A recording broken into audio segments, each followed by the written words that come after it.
Hey, so I'm a year out of chemo and a year out of radiation.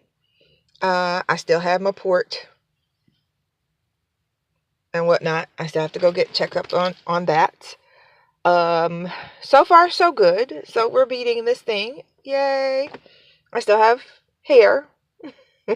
Oh, it's coming loose. So I got to do something about that. But I still have hair. Um, Making it through this thing. It's different. Everything isn't the same, and unfortunately, it won't be for a while. I have latent side effects or after the fact side effects from my chemo and radiation. Um, they include chemo-induced neuropathy, which means my feet feel like they're asleep all the time. My hands have it too, but my feet are much worse than my hands.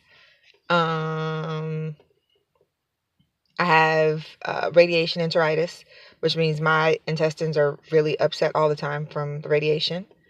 I have the same thing with my bladder too. It's called radiation cystitis. So my bladder is kind of irritated, and it will be for a little while because of the radiation that I had.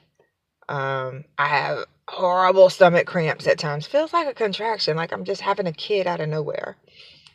And the bathroom issues are better, but they're not like they used to be. So I'm working on that part. Other than that,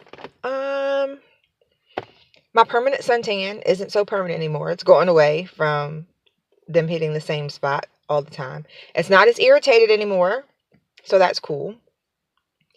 An after side effect from my abdominal surgery was I ended up with 2 hernias, and hernia surgery is no joke either. I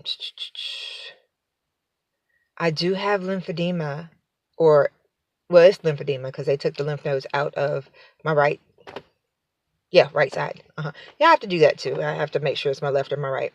But the lymph nodes out of my left thigh, so my legs are swelling, and I have these compression socks and compression stockings. And oh my God, the compression stockings. Talk about you need help to get in these things and to get out. Going to the bathroom is a murder in them, but they keep my leg from looking like an elephant. So I'm going to be okay with that. Just something I have to get used to and deal with. I still go get my port flushed, so it's still an interesting thing for them to, I call it stabbing me in the chest once a month. Sometimes it has to happen twice because my doctor's not around. But, get that stab, go about my business, and ta-da, I'm still here. So I hope that all of my other cancer buddies are doing okay, and I will do better at updating people because I have really slacked over the year. I still have a whole bunch of tests to take.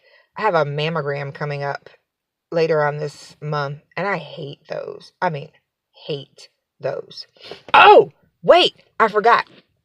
The most exciting thing that has definitely happened to me over the course of this thing is my doctor had to write me a prescription for sex because of the radiation treatments and whatnot.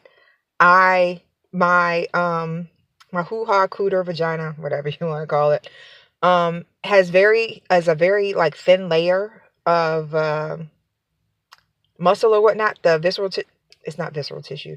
The lining of the vagina is thin. And if I don't have sex or use a dilator or a vibrator or something to keep it open and make sure it's lubricated and moisturized, my vag will shut and they won't be able to open it.